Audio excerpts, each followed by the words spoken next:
Hello, everyone, and welcome to EnglishPod. My name is Marco. Hi, everyone. My name is Catherine. What do you got, Catherine, for us today?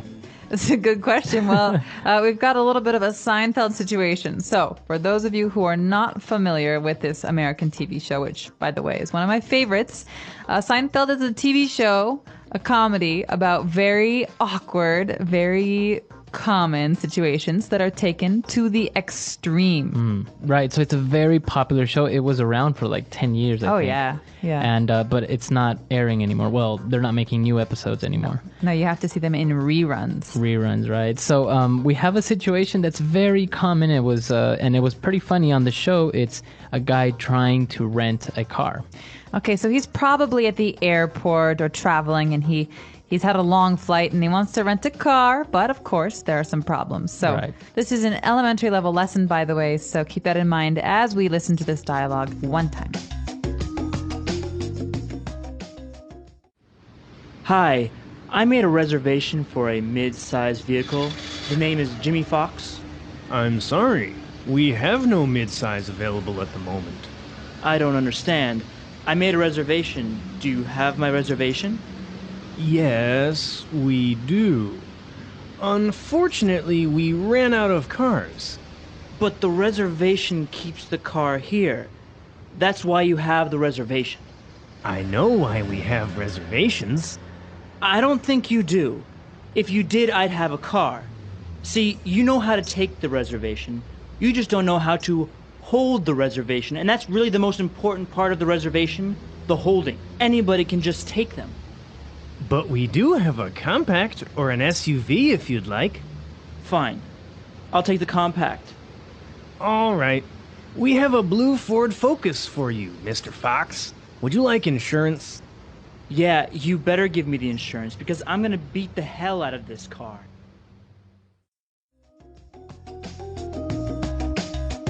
All right, great. So this actually happens a lot. You make a reservation and either they lose it or they run out of cars. It's such a common situation. And it's not just cars. Sometimes this happens at restaurants too, and it really makes me angry. Yeah, that happens a lot. You show up and they're like, oh, we don't have a reservation. And you're just like... Well, then you have to keep yourself in check. You can't really get angry. But this guy does. So Yeah. Let's take a look at the language takeaway to find out what are some of the words we're using here to describe renting a car and what kind of car we're talking about. Language takeaway. Well, as you mentioned, at rental places, they have different size cars, right? Different size vehicles. Which, by the way, costs different prices. Right. So let's take a look at the sizes that they mentioned in the dialogue. Starting with the cheapest one, the least expensive, and the smallest, it's a compact vehicle. All right, compact. So compact actually means small. Small. Right, so compact car you're going to hear very often, even if you're buying a car. Let's think of what's a compact car? The VW Golf is a compact car, very small car. So usually it's 2 doors, or if it's a 4-door car, it's very small, not very long, right? Right, exactly. So maybe like a Ford Focus could be a small car, Also. a compact. Now moving up in size a little bit, we would have a mid-size vehicle. Okay, mid-size vehicle is, it's a giveaway here because mid means middle. So it's kind of in the middle between the small and the large. And this is your average 4-door sedan car. Okay, so as an example, you would have a Ford Taurus or maybe a Toyota Camry. Yeah, Toyota Camry is maybe the most common car. Yeah, It's definitely. kind of expensive, but it's still mid-size, right? Exactly. And now a bigger car, and probably one of the most popular cars in the United States, is an SUV. Not anymore, Marco. I know. With the energy crisis and the Gas prices. and the economy as well. People are not driving their SUVs anymore. But SUV is an acronym. That means it stands for 3 different words. S meaning Sports.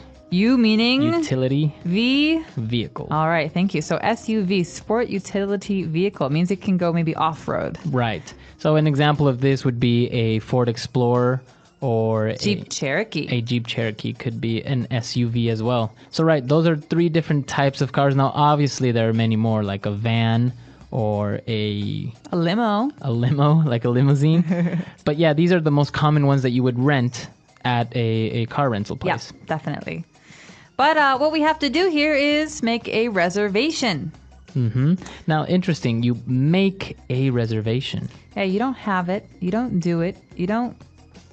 You make it. Yeah, you make these are words that go together. So we're going to keep them together. I can call a restaurant. So, say for example, Marco works at a restaurant. Say, "Hello, I'd like to make a reservation for tonight." Oh, okay, perfect. Now, if you show up at the restaurant, you say, Where's my table? I made a reservation. right. And of course, I throw a fit because there's no They don't table have for it. me.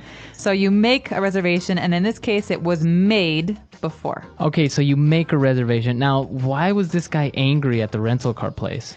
Oh, long story short, the company ran out of cars. Okay. Not all cars, just the car that he wanted, Right. the mid-size vehicle. So they ran out. So that doesn't mean they're actually running somewhere. No, they're right? not putting on their running shoes and going for a jog. No, in this case, to run out, or in this case, we ran out, means that they don't have any more. You don't have any more. Exactly. I think this word is a nice word for us to take a look at some other examples now. Example 1. We're going to run out of gasoline. You need to find a gas station soon. Example 2. Can you buy some milk on your way home? We ran out last night. Example 3. My pen ran out of ink. Can you lend me one, please?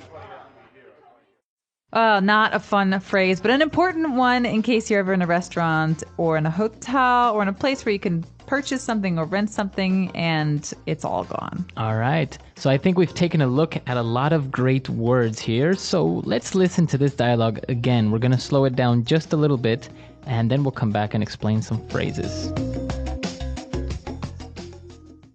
Hi, I made a reservation for a mid-sized vehicle. The name is Jimmy Fox.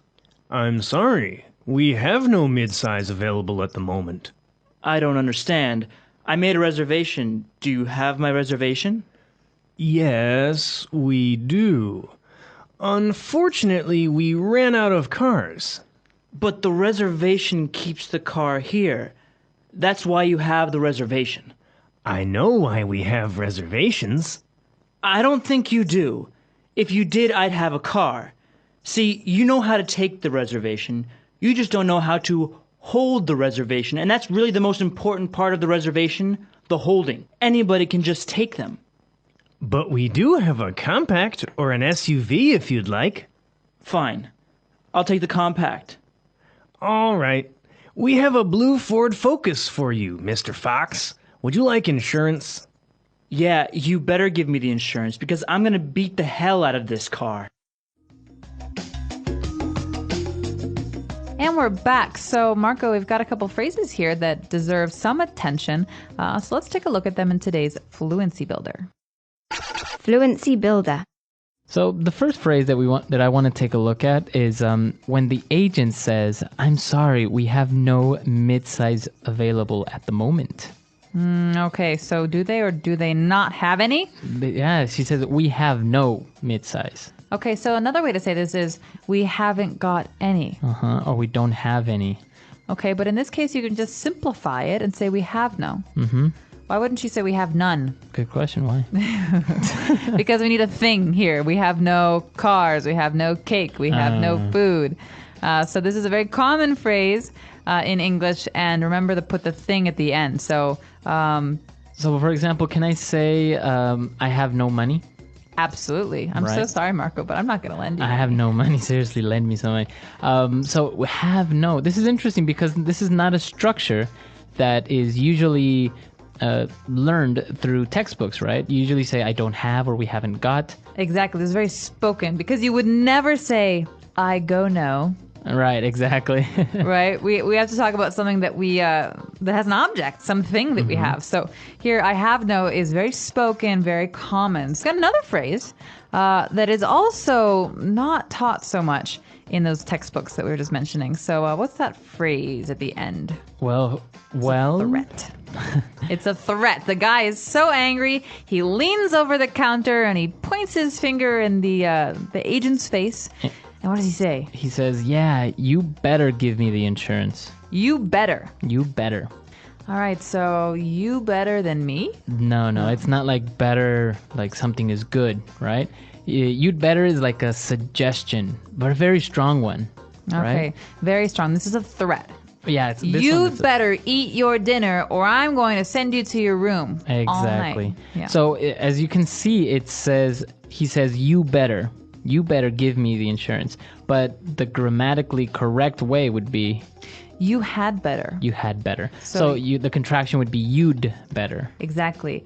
You had better do this. So this is it's a hypothetical situation. You had better do this. If you don't do this, bad things will happen. So Right. remember that here we've got the grammatically correct form that you should write, you'd better, or the spoken form, you better. You better. I think in this one, we should also listen to some other examples to get a better idea of how we can use this very strong suggestion. Example 1. You better go to the doctor before that cold gets any worse. Example 2. You better watch out. It's dangerous to go out this late. Example 3. She better change her attitude, or her boss is going to fire her.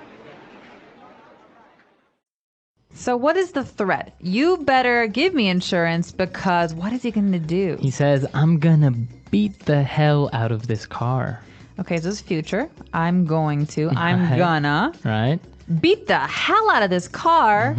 So this is very strong, right? Yeah, it's very strong, and he's saying he is going to destroy the car. So beat the hell out of, so that means really just do damage to something. So you can use it towards a person also. It's like, I'm going to beat the hell out of you.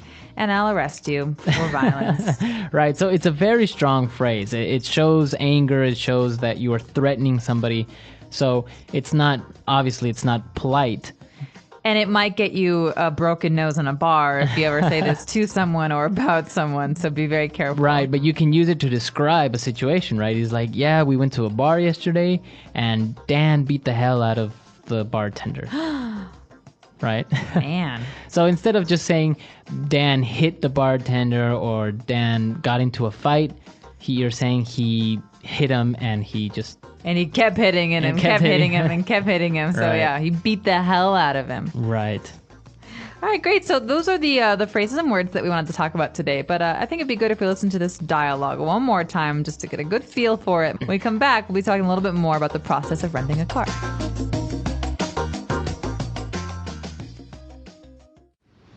Hi, I made a reservation for a mid-sized vehicle. The name is Jimmy Fox. I'm sorry. We have no midsize available at the moment. I don't understand. I made a reservation. Do you have my reservation? Yes, we do. Unfortunately, we ran out of cars. But the reservation keeps the car here. That's why you have the reservation. I know why we have reservations. I don't think you do. If you did, I'd have a car. See, you know how to take the reservation. You just don't know how to hold the reservation. And that's really the most important part of the reservation, the holding. Anybody can just take them. But we do have a compact or an SUV if you'd like. Fine. I'll take the compact. All right. We have a blue Ford Focus for you, Mr. Fox. Would you like insurance? Yeah, you better give me the insurance because I'm gonna beat the hell out of this car. You know, I heard that in Florida or in certain cities of California and Florida, you can actually rent luxury cars. Oh yeah, you can do that in most places. You can rent like a Porsche. Porsche or a Lamborghini or a Ferrari. Yeah. Obviously, it costs a lot of money, but it gives you the opportunity to maybe drive one of these cars that you obviously wouldn't have the money to buy. Yeah, especially if you're talking about those warm places like Florida, California, you want to be in the sunshine, you get a convertible. You got to Right? get a convertible. Yeah, so I think the insurance premiums on those particular cars are very high, though. So you're not only paying Yeah. for the car, but you're also paying for the insurance, and possibly the speeding tickets. Yeah, of course. I can't imagine renting one of those cars and not getting a speeding ticket. Exactly. So if any of you out there have experience renting cars, or you have some questions about the specifics that are involved in this process, let us know on our website, EnglishPod.com. Right. We're there to answer any questions or doubts, and we'll see you guys there. All right. Until next time, everyone. Bye. Bye.